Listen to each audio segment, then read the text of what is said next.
podcast is brought to you by LMU Munich. So, this talk is neither about paradoxes nor about logical revision, at least not in the sense which has been involved in this conference so far.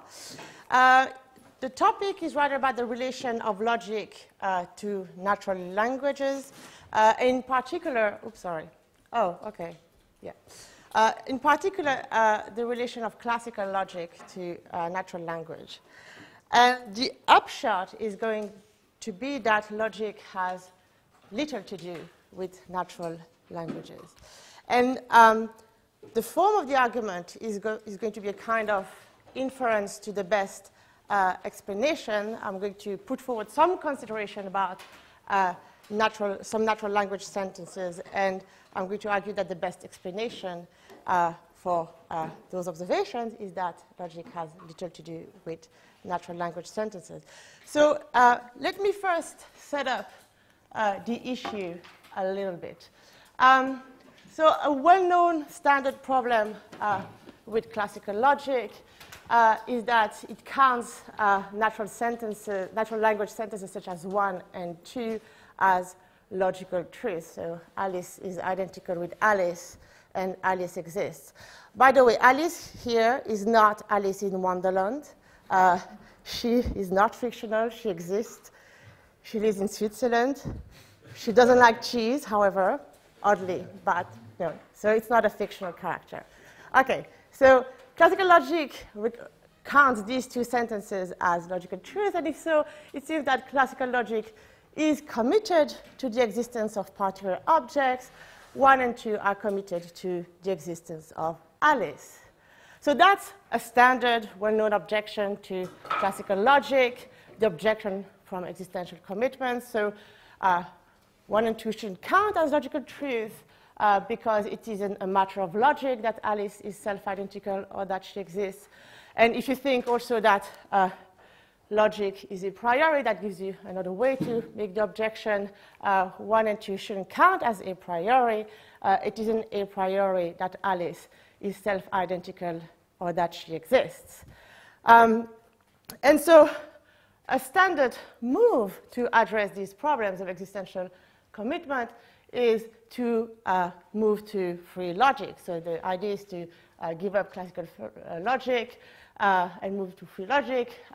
And free logic is a logic which is free of existential commitments with respect to singular terms. A very sort of standard way to set up free logic is to not count things like 1 and 2 as logical truth, but the hedged version, the conditionalized forms of 1 and 2 as logical truth. For instance, something like 3 and 4, as Alice is identical with Alice if Alice exists, or Alice exists if Alice exists. And given a free suitable free semantics, hedging is going to enable you to count sentences such as 3 and 4 as logically true, even if the relevant singular term fail to refer to anything whatsoever. So if that is the case, then 3 and 4 are going to be vacuously true. Typically, such semantics reject something like SE. SE is the claim that meaningful singular terms are existentially committed. So if you think that a meaningful singular term requires the existence of a referent, then it's not going to be easy to have meaningful sentences such as Alice is identical with Alice if Alice exists in the language. So typically, free logic give up something like SE. So I used to be very satisfied with hedging as addressing the problem posed by 1 and 2, and to count 3 and 4 as logical truth. I was a little sad to give up on SE, which I think is a pretty plausible principle, but I thought it was a fair price to pay. But now, thinking a little further, I think 3 and 4 actually are not satisfactory because I think there is a deeper reason than just existential commitments why we should not count 1 and 2 as logical truth. And that problem is going to carry over to 3 and 4. And if that's the case, then there is no point in going for 3 and 4 and giving up on SE. So to set up what this deeper problem might be, let me talk a little bit about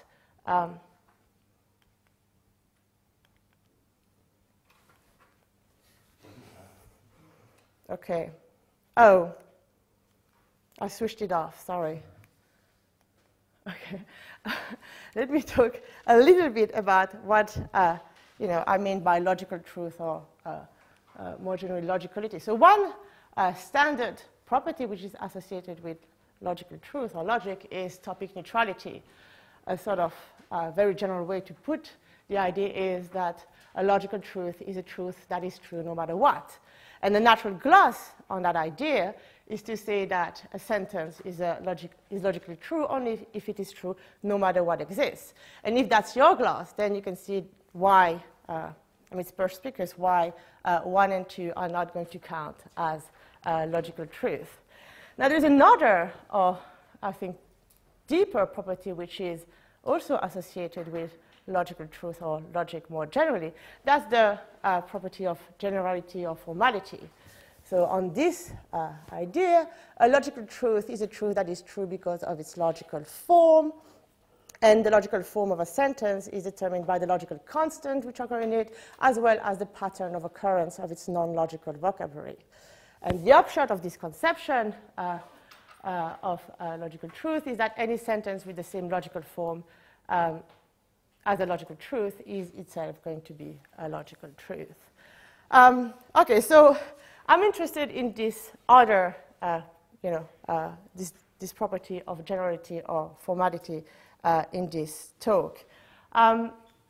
Okay, and so here is the new problem that arises when we have this conception of logicality in mind. So as I've already said, 1 and 2 are not going to be logically true in the topic neutral sense of logical truth because of their existential commitments.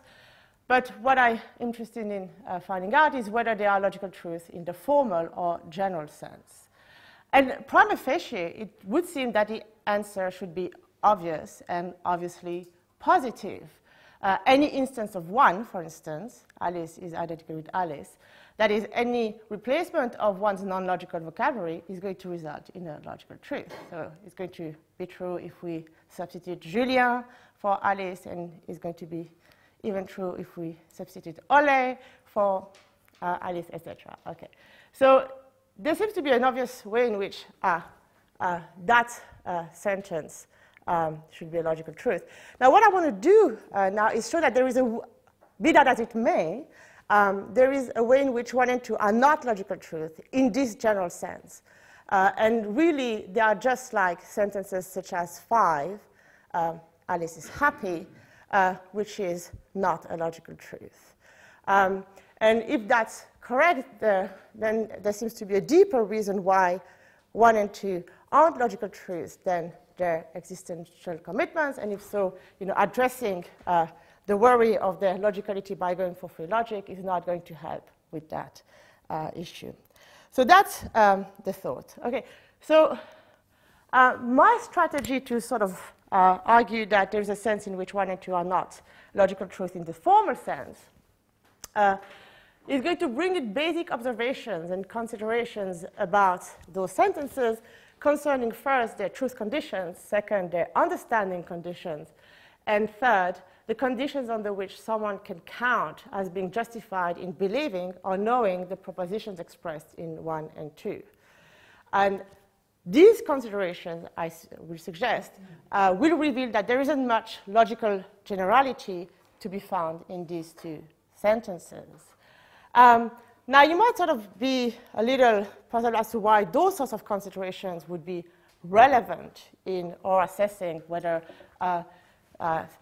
natural language sentences are logical truth or not. So here is a kind of argument as to why this sort of strategy might be justified here. Okay, so what I want to say is that if logical generality So this is not an if, this is an is, right? If logical generality is in some sense part of 1, I'm going to focus on 1 as of now. It is something that ordinary speakers should pick up on. Why? Well, I guess because of an argument of the following form. So it seems natural to think that truth-evaluable sentences have contents or express propositions. And it seems also plausible that understanding the truth-evaluable sentence requires grasping its content or the proposition it expresses. Moreover, the logical form of a truth-evaluable sentence, if it has any logical form, is going to be something that partly individuates its content or the proposition it expresses. And given this, it seems that understanding a truth-evaluable sentence requires grasping its content's logical form, if it has any, or the logical form of the proposition it expresses.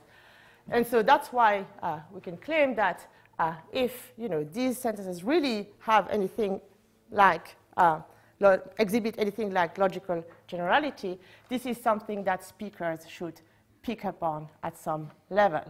So I should, it's probably already clear that that sort of conception or that sort of argument is only going to work on a very fine-grained conception of propositions, where those propositions clearly are structured entities. If you have a possible word account of propositions, those sorts of considerations appeared here are not going to be those people are going to come to the idea of logical truth in a very different way than the considerations suggested here. So bear in mind that the idea of content or proposition I'm working with here is something that is going to be fairly fine-grained.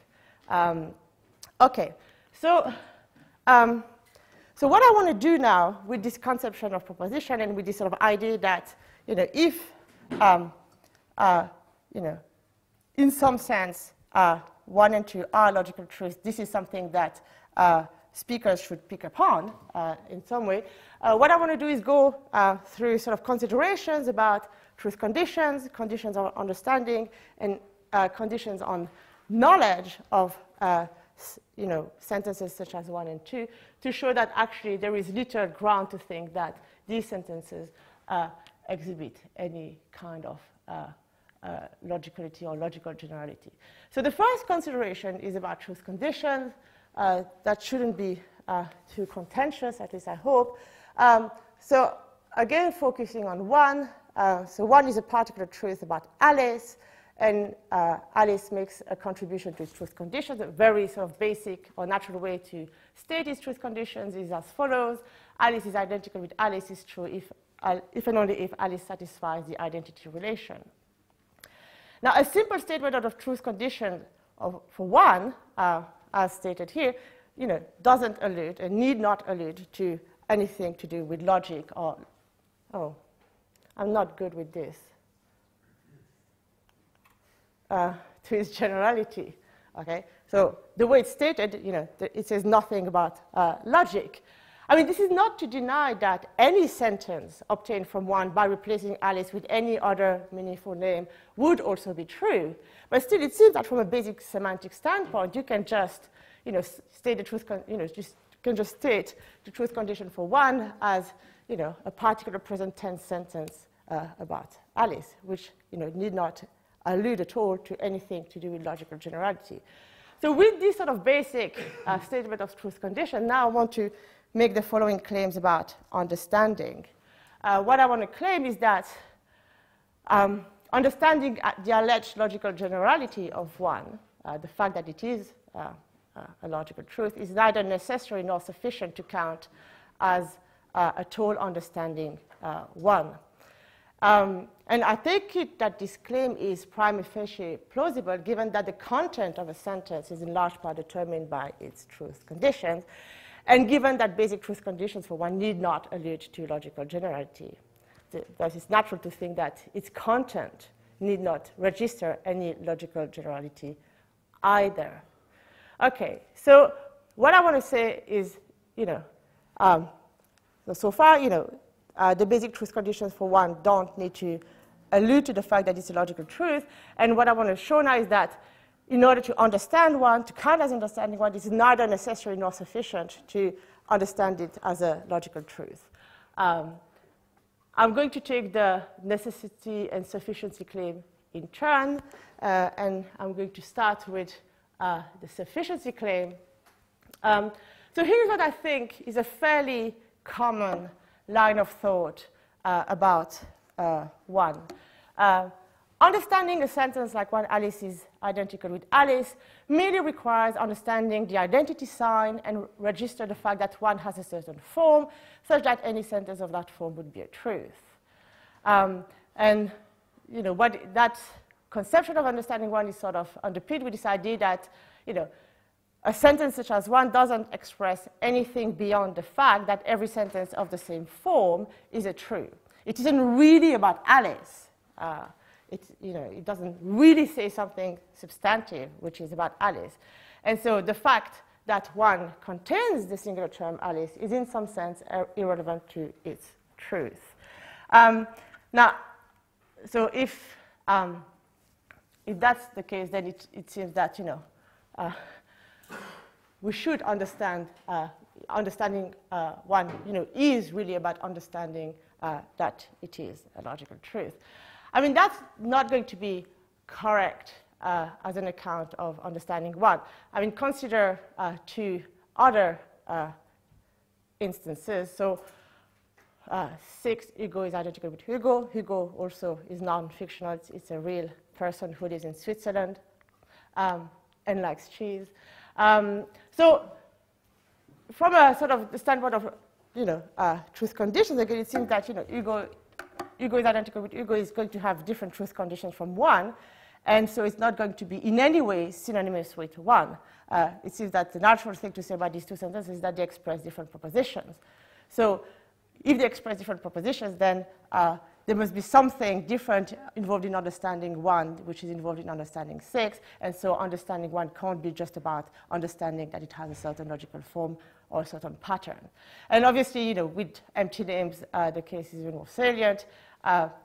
Presumably, 7 isn't true. I know that some free logicians claim it's true, but we can ignore them. And on most accounts, it doesn't even express a full proposition. So there is really nothing there to be understood or fully understood. So if that's the case, there is more to understanding one than understanding identity and logical form. You need to understand, indeed, the contribution which Alice makes to truth conditions. So that Alice refers to Alice. And so if that's the case, you know, the kind of understanding I alluded to, that, you know, understanding a logical truth merely has to register its form, has to do with registering its form, is not a good conception. What about sufficiency, which I guess, necessity, which I guess is the more interesting claim? Okay, so is it necessary in order to count as understanding Alice is identical with Alice to understand that in some sense there is it is an instance of a logical truth?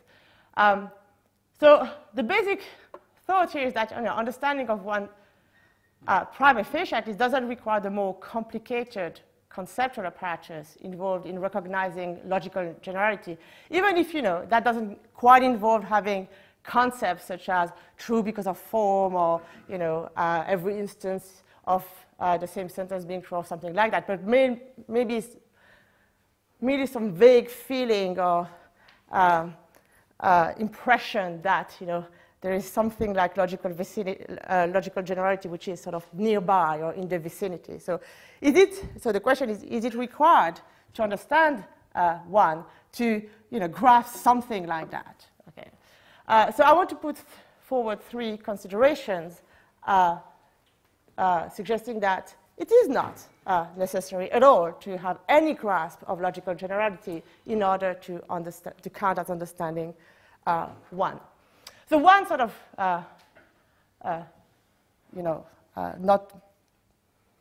it's interesting, but not very interesting one.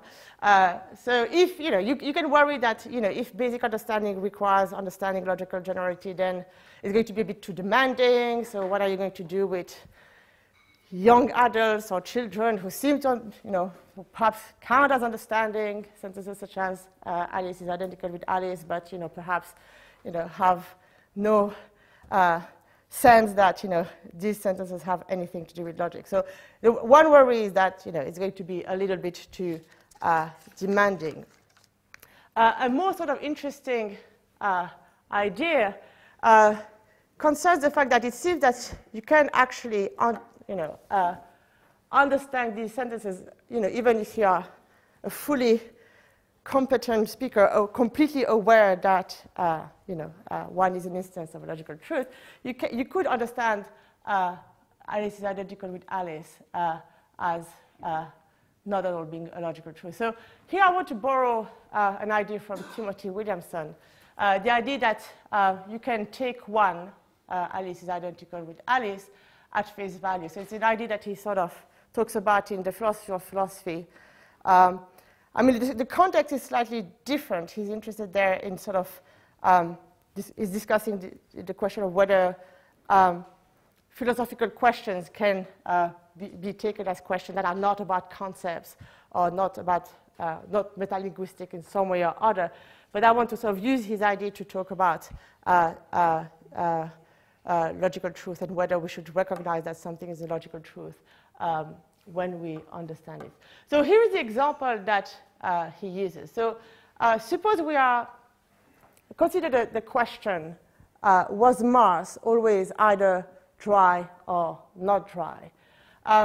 So the thought here is that there are some contexts in which aid can simply be understood as a particular question about the dryness of Mars at a certain time.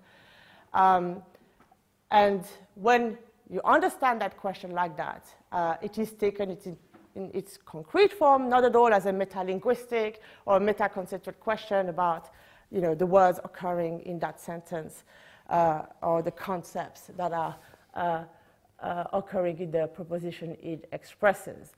And when you take the question at face value like this, you just take it as a concrete question about the dryness of Mars at a certain time. So the context which he has in mind in the paper, in the chapter is something like this. So suppose that Mars now is clearly dry. But we suspect that at some point in the past, it was covered in water, and that water slowly evaporated over time.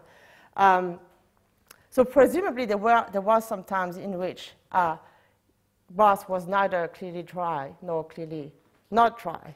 It was indeterminate whether it was dry or not dry.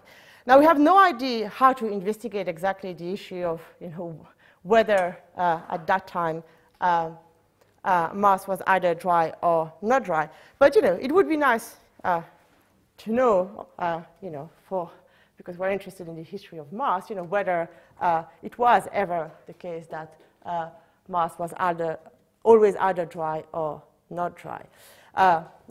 Maybe we want to classify planets according to the dryness or the state of dryness or something like that. So we wonder then whether it was, at some time in the past when water was evaporating, whether Mars was either dry or not dry. And then we ask ourselves, well, was it ever the case? Or was it always the case that Mars was either dry or not dry? Taken in that context, that question, the argument goes, is taken at face value. That is, it's not a question about or not, or excluded middle, or anything like that. It is a genuine question about the state of Mars at a certain time. So that's what I mean by taking the question at face value. And if you take if it's true that you can take the question at face value, then it's some indication that as such, that question doesn't attempt any sort of generality, or doesn't is not saying something metalinguistic or meta-conceptual. This is not to say that you might not come to appreciate that 8 is an instance of excluded middle and come to generalize the question in various ways. But the point here is that it is not a condition on understanding the question whether Mars was always either dry or not dry. or on giving an answer to that question about math. So it's a particular question that can admit of a particular answer. So that's the thought. Okay, so I want to apply this thought to 1.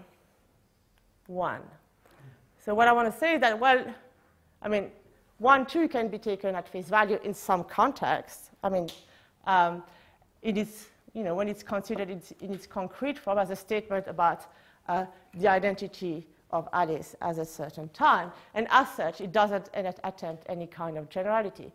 So just to give you an example of such a context, so suppose for instance, with Van in Wagen, that the idea of a living being is actually vague. It's vague when composition actually results into a living being.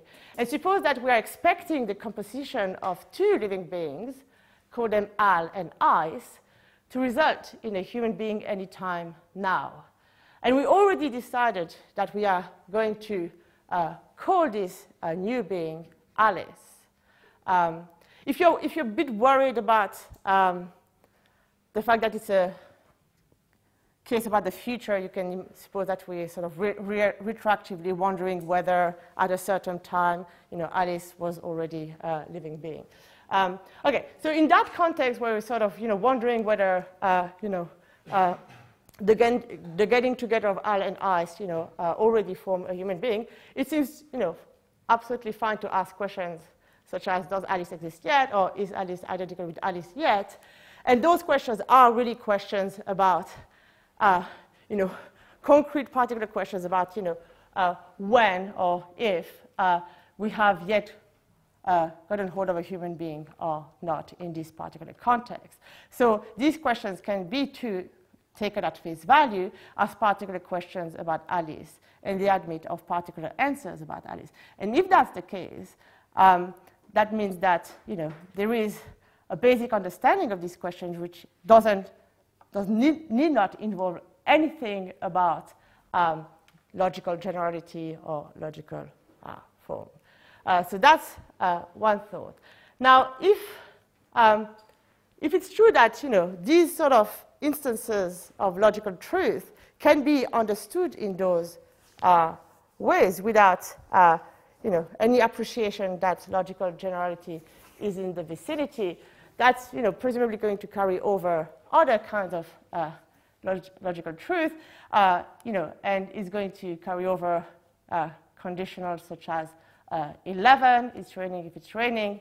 And the reason why I'm mentioning conditionals here is because the free logician was suggesting that we should give up on 1 and 2 as logical truth and go for the conditionalized versions as logical truth.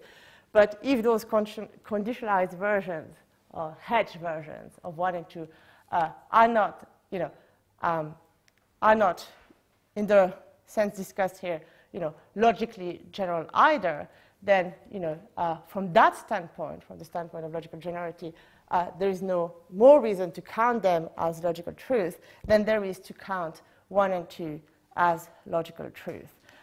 So to that extent, hedging is not advancing the issue very much when it comes to the question of logical generality. Okay, so how am I doing with time? You have, like, in total you have time till 3:15, including discussions. So oh, so I have 15 minutes. Yeah. So, okay. So I was just going to mention how, you know, those sorts of considerations about basic semantics and basic understanding, and the fact that not much about logic is present in those, carry over to epistemology and whether, you know, conditions of knowing and believing those sentences. So maybe I'll just, I mean, it's sort of fairly straightforward how it carries over, but maybe I'll just go through them anyway. So the thought here is that just as, you know, in order to understand 1 and 2, you don't need to have any sense that logical generality is in the vicinity. Equally, in order to know the propositions expressed by those sentences, you need not have any appreciation that logical generality is in the vicinity.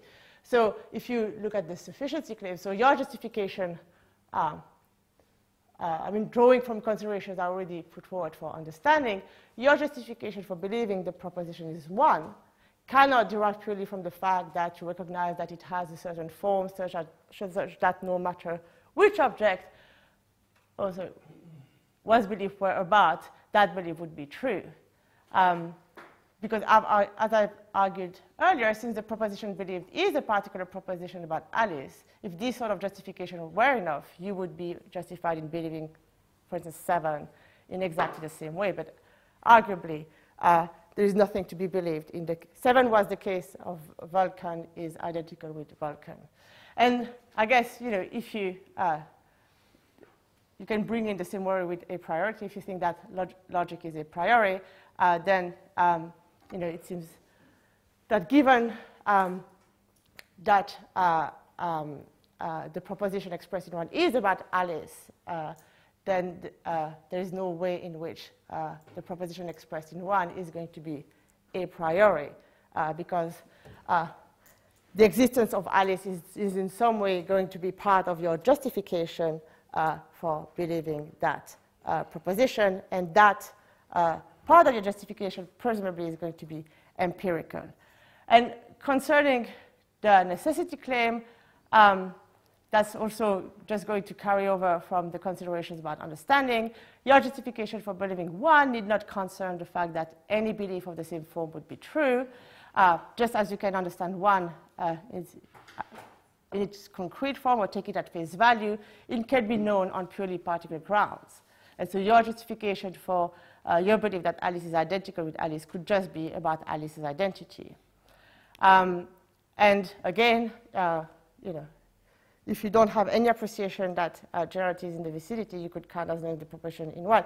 And you can imagine even someone who thinks that some objects are obviously self-identical, maybe concrete objects, but other objects, they're a bit agnostic about whether they enjoy the property of being self-identical.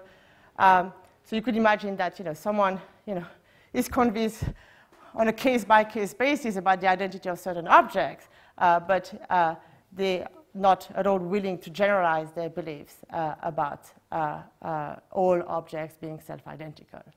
So just to say that those considerations about understanding would naturally carry over to considerations about belief and justification.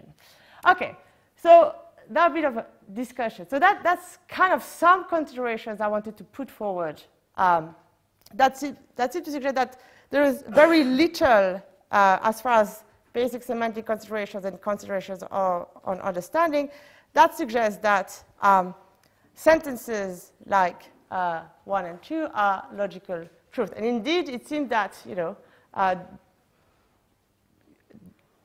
the consideration I've put forward suggests that they are more semantically on a par with a sentence such as Alice is happy. And so I guess the sort of I mean, obviously, those considerations are not knockdown arguments. I guess those considerations suggest that the best explanation for the way we actually give the semantics for those sentences or understand those sentences suggests that they have very little to logic. Before I draw more on these considerations, I wanted to mention 2 objections with an S. Sorry about that.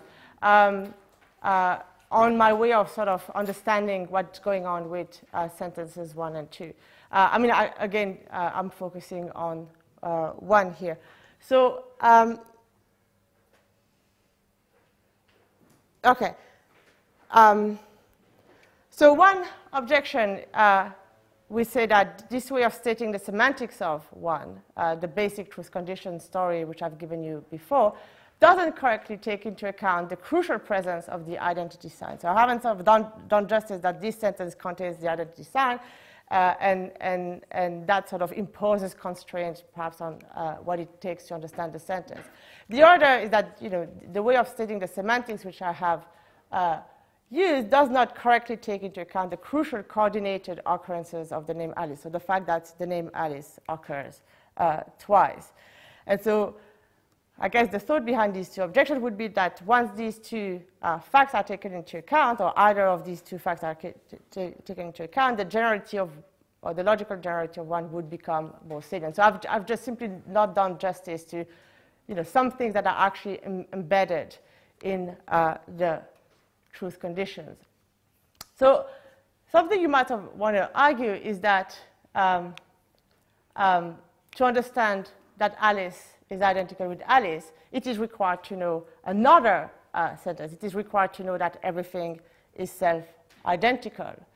And to understand that everything so to understand that Alice is identical with Alice, you have to understand that everything is self-identical, because Alice identical with Alice is an instance of everything is self-identical.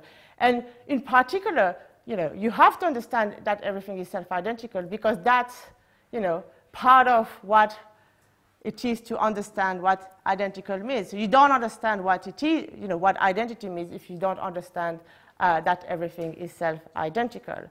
So in order to even have that concept, say, the concept of identity, you need to understand something a bit more general than what I have alluded to. And so you have to understand something that makes it salient, the way in which one is a logical truth. So, I mean, here I'm just going to give the standard reply to those sort of thoughts that, in order to have the concept, some kind of logical concept, there is some kind of logical principle or logical rule which you have to understand. I mean, some people refer to this idea as a deviant, a degenerated research program. But so, the classic objection to those sorts of ideas is, they can be speakers that's completely competent with the English word is identical with, but, might sort of refuse to assent to 13 for maybe theoretical reasons, or maybe for reasons to do with whatever, vague identity or whatever, that's just not going to assent to the general sentence in 13. And if you can have a rational speaker or thinker who is deviant in this way, who could agree that Alice is self-identical, but deny that everything is self-identical on some ground, then it seems that it's not going to be required that in order to understand one, you understand that everything is self-identical. So it doesn't seem that you need to have in place something more general in your theory of understanding a sentence such as one, something more general such as everything is self-identical. So the other thought was, the fact that, that's sort of, right. Oh, right.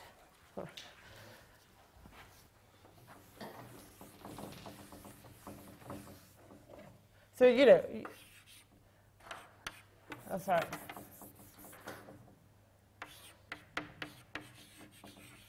This is terrible.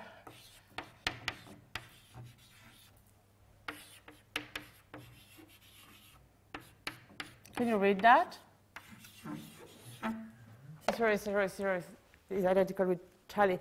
So, so you might think, well, there must be, maybe there is something that we should take into account here in the fact that, Alice is identical with Alice, is of the same form as Cicero is identical with Cicero, and that, there is something important about the fact that it's the same singular term which occurs in the sentence, as opposed, for instance, to a sentence like Cicero is identical with Tully, which uses different singular. So you might think there is something important in the semantics of Alice is identical with Alice, which I haven't taken into account, which would account for a difference between C0 is identical with C0 and 0 is identical with 30.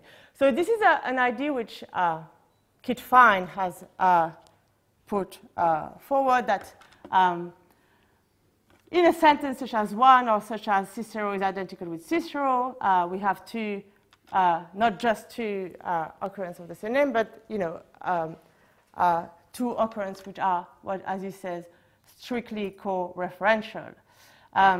So the way he sort of thinks about it is that the two occurrences of Alice in Alice is identical with Alice are coordinated because they represent their common referent as the same, whereas something like C0 is identical with Tully is not coordinated because it doesn't represent the referent as the same. And so in some way, the compositional semantics needs to allude to the fact that there is coordination between the two occurrences of Alice. And in some sense, part of understanding that sentence is understanding that they are coordinated. So you might sort of think, well, given that understanding coordination is part of understanding Alice is identical with Alice, maybe that's as good as understanding that generalities in the vicinity, or as good as appreciating some kind of general fact or something like that. I mean, I don't think it's a very promising thought, but I thought I'd mention it anyway. So, I mean, it's not a very promising thought because there will be a lot of sentences which are obviously not logical truths, such as Alice loves Alice, which will also require you to appreciate that the two instances of the same singular term are coordinated.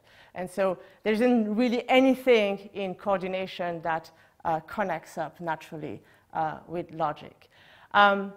Okay, so one only contained, identity and two and the same and two occurrences of the same singular term. I've considered identity and why I think there is nothing wrong in the characterization of identity I gave initially for the basic truth conditions, and now I think I've exhausted the issue here by considering the co-occurrence of Alice in Alice is identical with Alice. Okay, so